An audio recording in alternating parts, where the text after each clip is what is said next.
94 is divided into two parts in such a way that the fifth part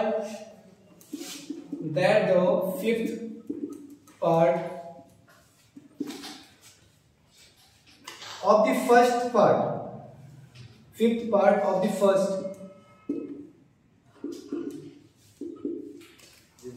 and the eighth part of the second and the eighth part of the second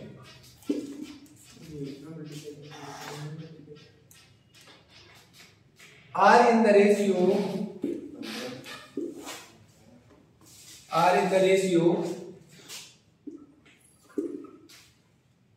3:4.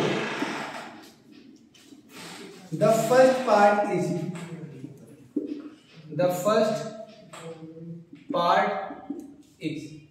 Solve कीजिए सभी लोग।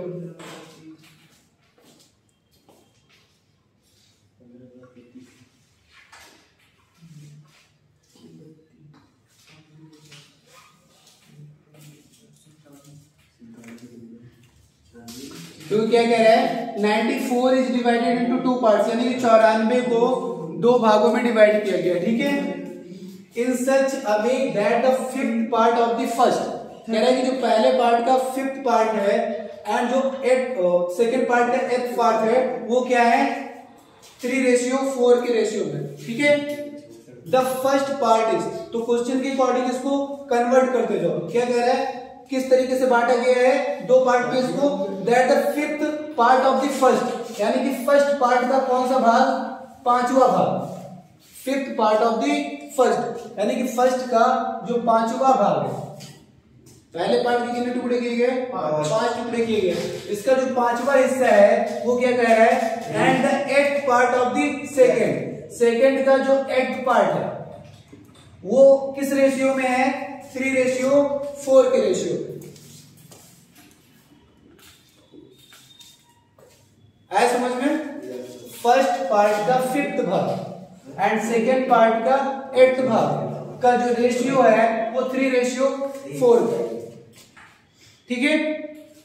अब तो इसको चाहो तो आप इसमें फ्रैक्शन में भी कन्वर्ट कर सकते हो, किसमें कन्वर्ट कर सकते हो, फ्रैक्शन में। तो यहां पर देखो क्या हो जाएगा, आपका क्वेश्चन मिटा दे थोड़ा सा, आप यहां पर इसको नीचे कर सकते हो, फिफ्थ पार्ट अपॉन 5 और इसका रेशियो किसके साथ लिया गया है, सेकेंड पार्ट के एट रेशियो के साथ लिया गया है, जो कि कितने के इक्वल है, 3/4 के इक्वल है। रेशियो का मतलब क्या होता है, डिवीजन ही होता है।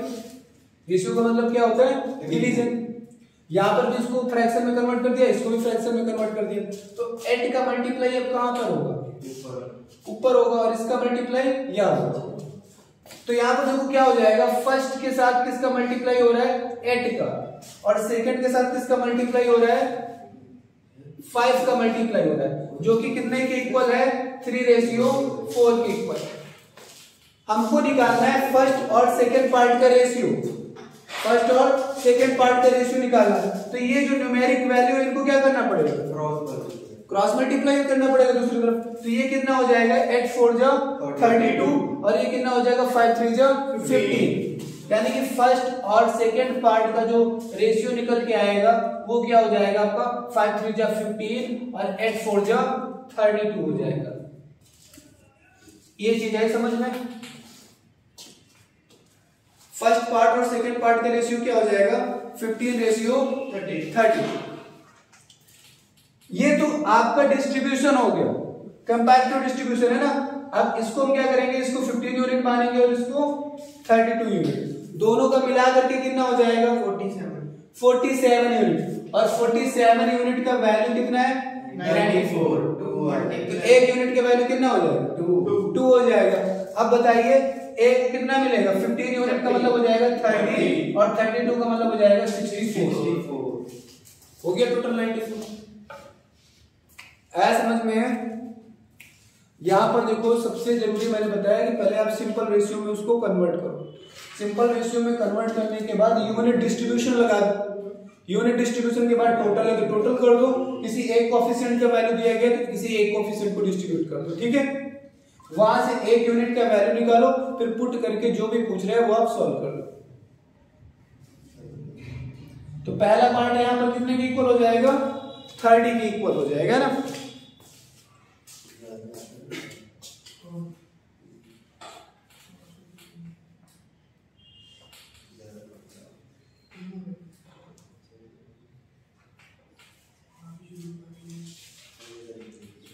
अगला किया जाए इसमें, किया जाए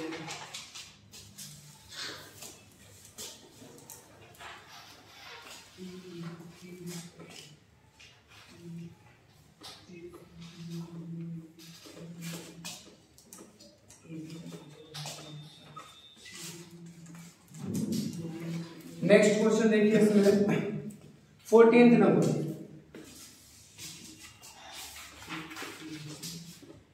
14 नंबर क्वेश्चन क्या है आपका, if A ratio B equals to 5:7 and C ratio D equals to 2:3B, then AC ratio BD is AC ratio BD is। तो यहां पर ध्यान दो, क्या पूछ रहा है आपका, A into C ratio B into D क्या होगा, ठीक है। अब सबसे पहले इसको हम क्या कर लेते हैं, आप चाहे तो फ्रैक्शनल फॉर्म में लिख सकते हैं ना, इसको कौन से फॉर्म में लिख सकते हैं, फ्रैक्शनल फॉर्म में लिख सकते हैं, या फिर आप चाहे तो डायरेक्ट वैल्यू भी पुट कर सकते हैं। देखो यहाँ पर A का वैल्यू क्या पुट किया जाएगा, A का वैल्यू 5 लिया जाएगा, ठीक है।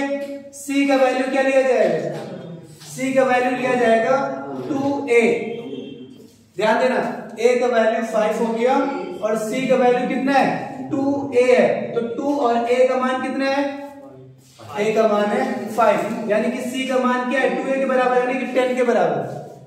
तो यहां पर कितना हो जाएगा, 10 हो जाएगा। रेशियो लगा दिए, B का वैल्यू कितना है, B यहां पर कंस्टिट्यूएंट है, यानी कि 7 के इक्वल है, इनटू क्या है, D है, D का वैल्यू देखो कितना है, D का वैल्यू है B का 3 गुना, तो B का मान अगर 7 है तो D का मान कितना है, 3 गुना कितना हो जाएगा, 3 गुणे 7 यानी कि 21 हो जाएगा। तो ये कितना हो गया, 21 के इक्वल हो गया। अब रेशियो निकालते थे कितना हो जाएगा, 10 5 जा 50 और ये कितना हो जाएगा, 7 1 7 7 3 14, यानी कि 50 रेशियो 147, 50 रेशियो 147।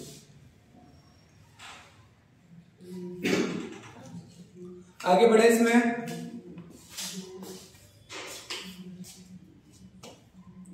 आगे समझ में देखो, क्वेश्चन इसमें सभी आसान है, थोड़ा थोड़ा सा आपको टर्म इधर उधर जरूर मिलेंगे हर क्वेश्चन में, ठीक है। और यही तो प्रैक्टिस का मतलब होता है, अगर कॉन्सेप्ट से सारी चीजें क्लियर हो जाए फिर क्वेश्चन क्यों करें हम लोग सॉल्व, है ना। कॉन्सेप्ट्स करने के बाद फिर जब क्वेश्चन करते हैं तब हमको पता चलता है कि कॉन्सेप्ट्स को कैसे मॉड्यूलेट किया जाता है एग्जाम में, ठीक है, कैसे मॉडिफाई करके रिप्रेजेंट करते हैं। हटा दें इसे।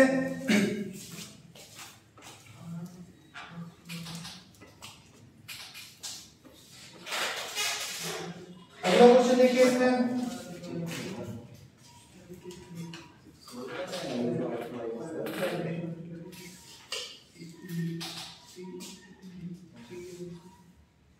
Question number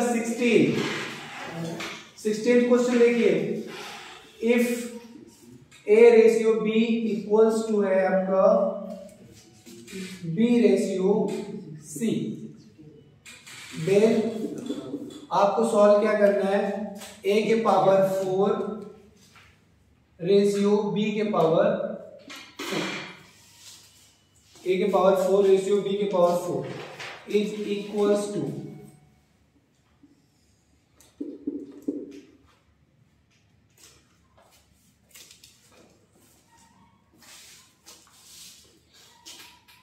A ratio B equal से B रेशियो C। आपको सॉल्व करना है A के पावर 4 रेशियो B के पावर 4, आ जाएगा आंसर।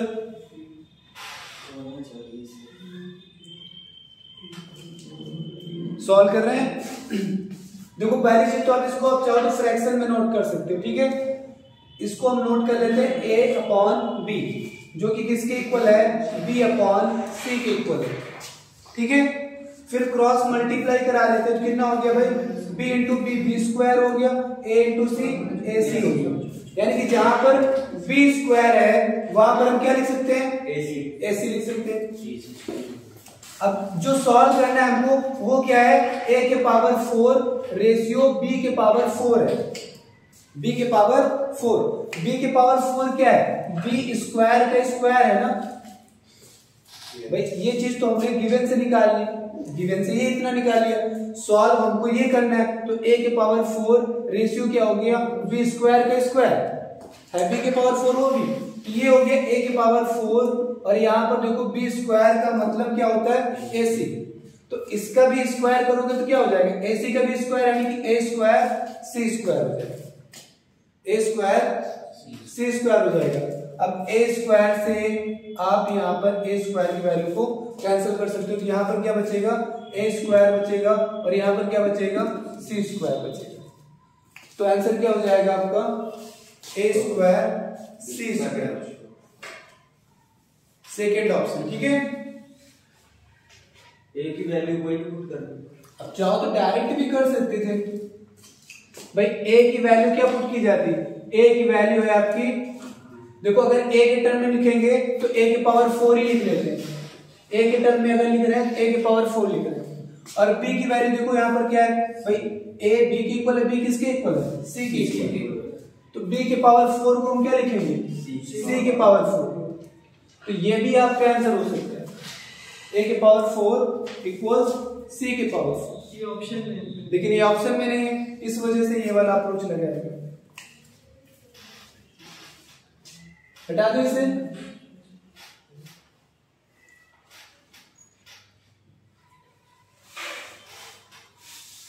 आ रहा है कोई फिगर समझ गए,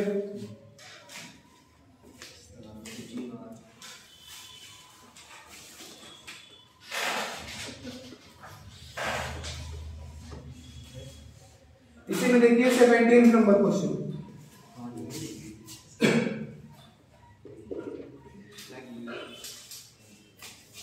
If a ratio b equals 1/2 ratio 3/8, अभी आप लोग एसएससी जीडी का एग्जाम देने वाले हो, उसमें सबसे ज्यादा क्वेश्चन ए से आएंगे, ठीक है। And b ratio c equals है आपका 1/3 ratio 5/9 and c ratio d equals है आपका 5/6 रेशियो 3/4। देन द रेशियो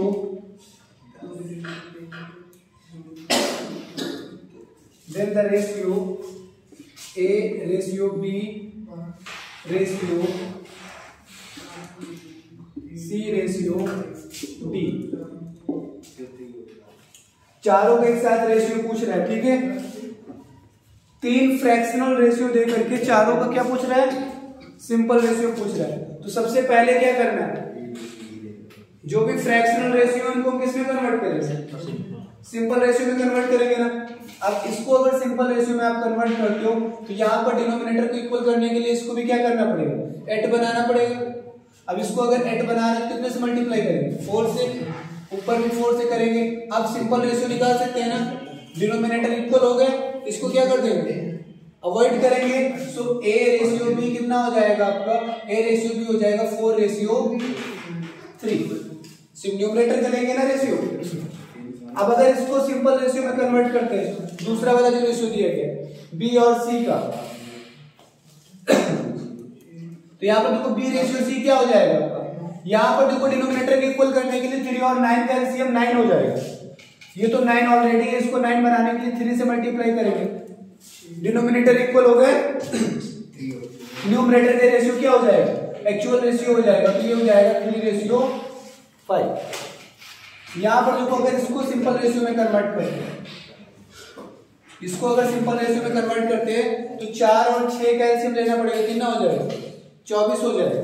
तो इसमें क्या करना, 24 नहीं सॉरी 12 हो जाएगा। तो इसमें 2 से मल्टीप्लाई कराना है, इसमें भी 2 से, इसमें 3 से और इसमें भी 3 से। तो यहाँ पर देखो सी और डी का रेशियो क्या हो जाएगा, अब डिनोमिनेटर को अवॉइड करते हैं, क्या हो जाएगा 5 2 10 और 3 3 9, 10 और 9 का रेशियो निकल के आएगा। अब पहला अगर देखते हैं सिंपल रेशियो क्या हो रहा है, ए और बी का डिस्ट्रीब्यूशन हो रहा है 4 और 3 का। फिर देखो बी और सी का कितना हो रहा है 3 और 5 का। तो यहाँ पर देखो 3 3 रहेगा, पहली वाली लाइन पूरी, ये 3 और 5 है तो यहाँ पर 5 रहेगा, और यहाँ पर 3 है तो ये वाला क्या हो जाएगा 3 हो जाएगा। तीसरा सी और डी का कितना है 10 और 9 का है, तो यहाँ पर भी 10 रहेगा और यहाँ पर भी क्या रहेगा 10 रहेगा। याद है, क्लियर है। अब 3 देखो सभी में मिल रहा है, कैंसिल हो जाएगा ना। 5 जो है 5 1 जा 5, 5 1 जा 5, 5 2 जा 10, 5 2 जा 10, ये भी कैंसिल हो गया। अब देखो रेशियो क्या आ रहा है, 4 2 जा 8 का, 3 2 जा 6 का, और 10 1 जा 10 का, 9 1 जा 9, यानी कि चारों का रेशियो क्या हो जाएगा 8 6 10 9। क्या हो जाएगा रेशियो 8 6 10 9। हटाते हैं इसे। विशाल आ रहे हैं क्वेश्चन समझ में? Yes.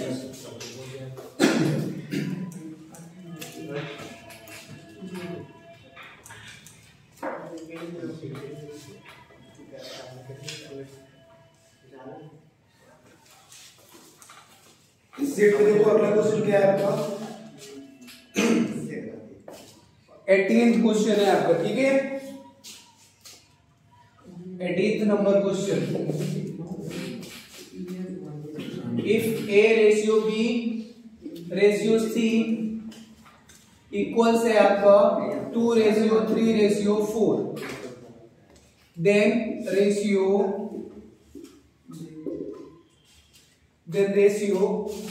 A upon B is to B upon C is to C upon A is equals to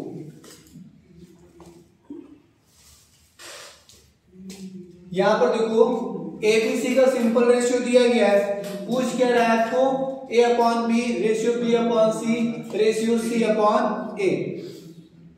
आई बात समझ में? तो यहां पर देखो हमको निकालना क्या है भाई, निकालना है A upon B ratio B upon C ratio C upon A। तो सबका डिस्ट्रीब्यूशन रखो पहले, है ना। A का डिस्ट्रीब्यूशन देखो कितने का है 2 का है, B का डिस्ट्रीब्यूशन कितने का है 3 का है, तो A अपॉन B हो गया। फिर क्या रखना है B अपॉन C रखना है, B अपॉन C देखो B का डिस्ट्रीब्यूशन 3 का है और C का डिस्ट्रीब्यूशन 4 का है। फिर C अपॉन A रखना है, C का डिस्ट्रीब्यूशन 4 का है और इसका कितने का है 2 का है। यहां तक क्लियर है? Yes. अब देखो आंसर यही हो जाता अगर ऑप्शन किस में होते, फ्रैक्शन रेशियो में होते, लेकिन ऑप्शन किस में है सिंपल रेशियो में। तो इस फ्रैक्शन रेशियो को आपको किस में कन्वर्ट करना पड़ेगा, सिंपल रेशियो में कन्वर्ट करना पड़ेगा। और सिंपल रेशियो में कन्वर्ट करने के लिए हम क्या करेंगे 2 4 और 3 का एलसीएम लेंगे, कितना हो जाएगा 12। अब अगर इसको 12 बनाना है 3 को तो 4 से मल्टीप्लाई करोगे, इस 4 को 12 बनाना है तो 3 से मल्टीप्लाई करोगे और इसमें 6 से मल्टीप्लाई करोगे। डिनोमिनेटर क्या हो गए तीनों के इक्वल हो गए, तो न्यूमरेटर का रेशियो क्या हो जाएगा एक्चुअल रेशियो हो जाएगा। तो 2 4 जा 8, 3 3 जा 9, 4 6 जा 24, यानी कि ये किसके इक्वल हो जाएगा 8:9:24। थर्ड ऑप्शन है ना।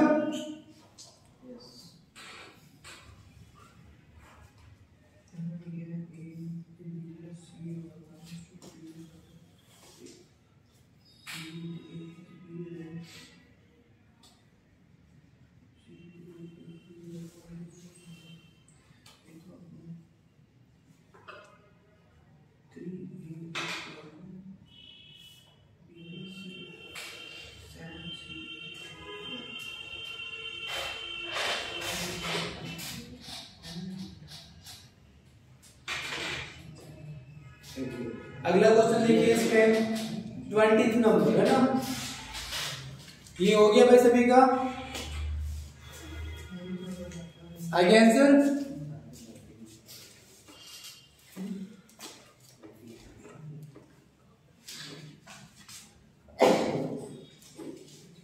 अब ये क्वेश्चन देखना थोड़ा इंपॉर्टेंट है, ये थोड़ा सा बाकी पैटर्न से अलग है। 20 number question, if A ratio B plus C equals है आपका 1:3 and C ratio A plus B equals है आपका 5:7, ठीक है। Then B ratio A plus C is equals to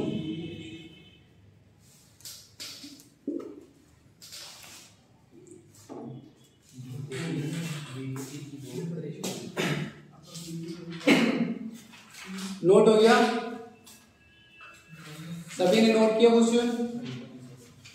अब यहां पर देखो जो A upon B plus C हो रहा है, अब चाहो तो इसको फ्रैक्शन में नोट कर सकते हो, नहीं रेशियो में नोट कर सकते हो, ठीक है। A upon B plus C हो रहा है, वो कितना है 1/3 है। यहां पर देखो सेकेंड रेशियो में क्या बोल रहा है, C upon A plus B कितना है 5/7 है, ठीक है। अब यहां पर देखो अगर तीनों का मैं डिस्ट्रीब्यूशन देखूं तो A को कितना डिस्ट्रीब्यूशन मिला है 1 का, और B और C को मिला के कितना डिस्ट्रीब्यूशन मिला है 3 का, यानी कि तीनों को मिला के कितना मिला है 4 मिला है। तीनों को मिला करके कितना मिला है 4 मिला है भाई। A को 1 और B और C को मिला के 3, यानी कि तीनों को मिला के 4। यहां पर देखो C को कितना मिला है 5 और A और B को मिला करके 7, यानी कि तीनों को मिला के कितना मिला है 12 मिला है। अब ABC ऊपर वाले नीचे वाले है तो एक ही ना, तो दोनों का वैल्यू क्या होना चाहिए, सेम होना चाहिए।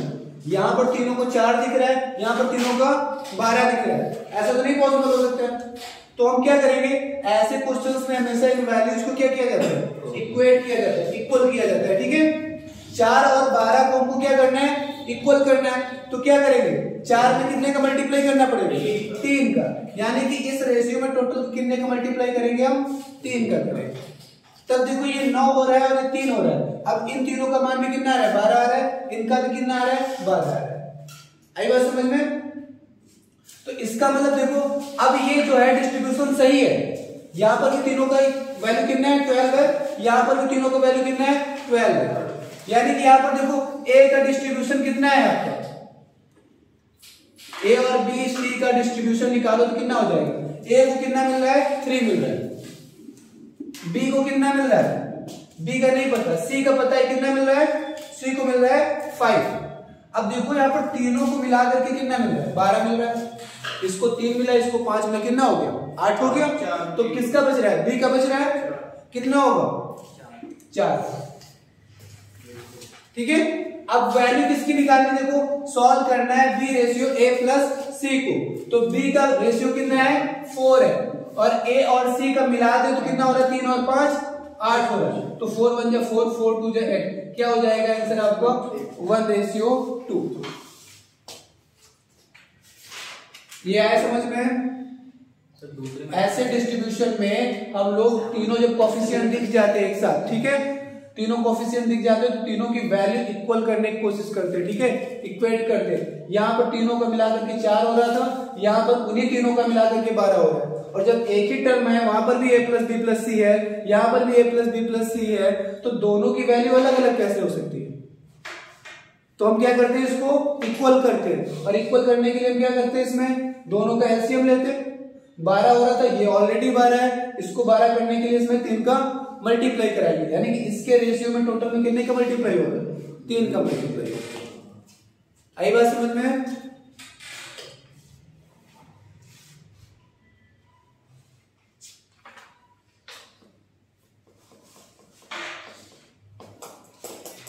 आगे बढ़े इसमें,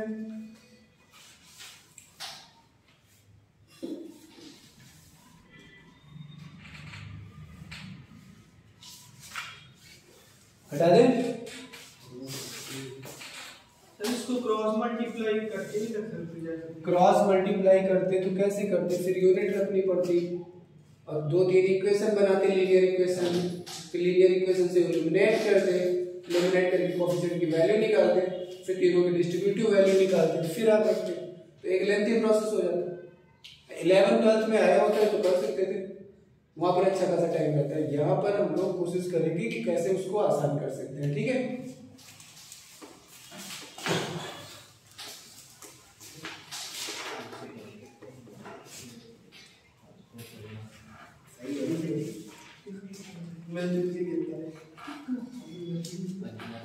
चलिए इसमें अगला क्वेश्चन देखिए, question number 21।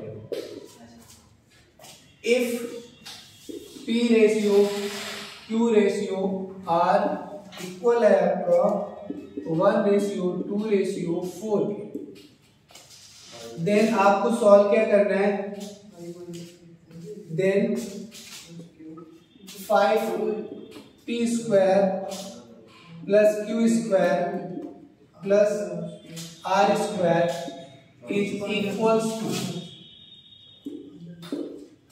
Is equals to, ठीक है। अब देखो रूट में क्या लेना है, जो हमको सॉल्व करना है वो यही तो है ना वैल्यू जिसको सॉल्व करना है।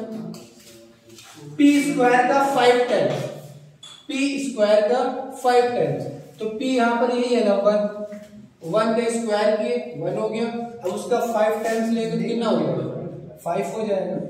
यहां पर क्या लेना है q का स्क्वायर, तो q है सेकेंड यानी कि 2 का स्क्वायर कितना हो जाएगा 4 हो जाएगा, प्लस क्या लेना है r के स्क्वायर, r कितना है 4 है, 4 के स्क्वायर कितना हो जाएगा 16, तो 16 4 20 और 25, रूट में 25 है, तो इसका आंसर क्या हो जाएगा प्लस माइनस 5, यानी कि प्लस 5 के स्क्वायर हो सकता है और माइनस 5 के स्क्वायर हो सकता है।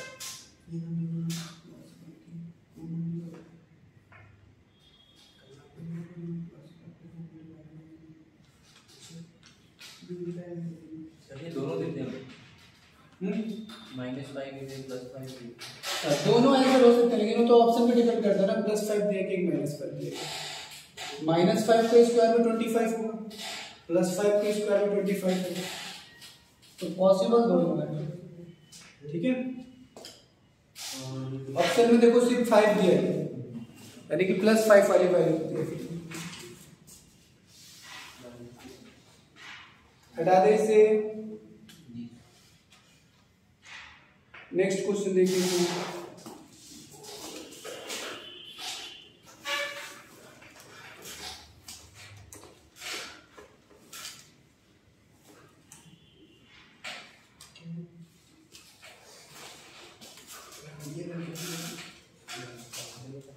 नेक्स्ट है आपका इसमें 24 दे दिए गए,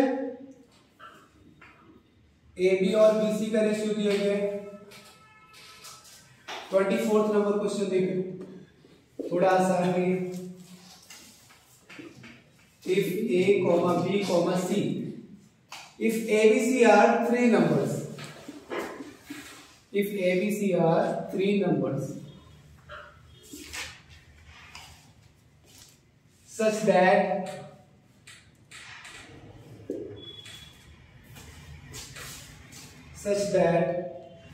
A ratio B equals 3:4 and B is to C equals 8:9, then A is to C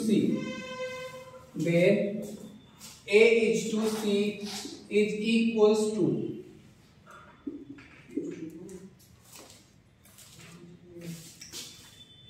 इसको निकाल सकते हैं ना, दो सिंपल रेशियो दिए गए हैं, तो पहले तीनों कोएफिशिएंट का हम क्या निकालेंगे सिंपल रेशियो निकालेंगे ना, और तीनों कोएफिशिएंट का सिंपल रेशियो क्या हो जाएगा, किसी से भी निकाल सकते हो, कॉलम फ्लैश है ना, जो भी आप इक्वेट प्रोसेस अप्लाई करो।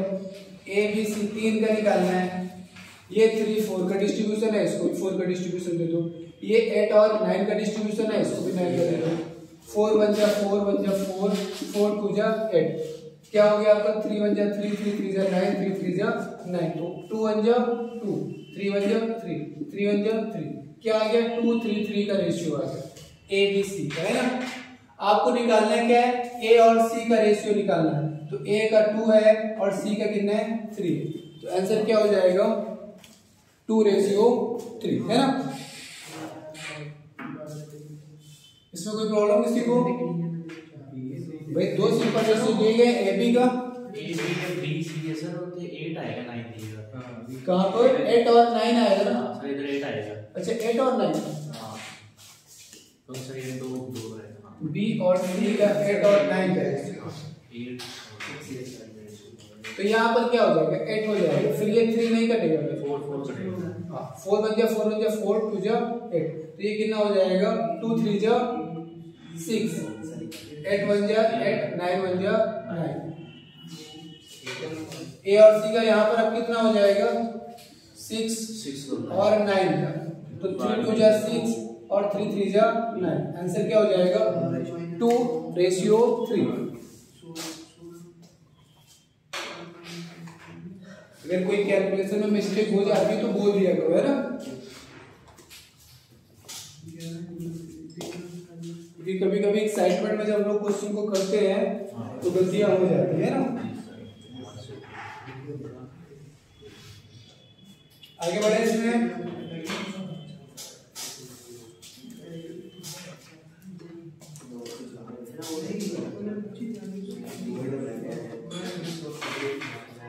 क्या हुआ 10 मिनट और क्लास करते हैं। If 2 times of A is equal to 3 times of B, 30 number question देखिए, 30 नंबर देखिए question. If 2 times of A is equals to 3 times of 3 times of B and also equal to 4 times of C and also equals to 4 times of C, 4 times of C,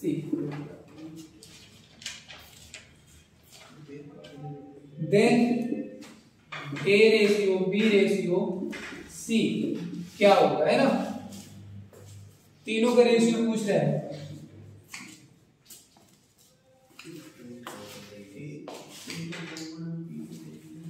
देखो क्या कह रहा है कि जो A है उसका 2 times है ना, 2 टाइम्स ऑफ A, तो 2 टाइम्स का मतलब क्या होता है 2 इंटू A, है ना।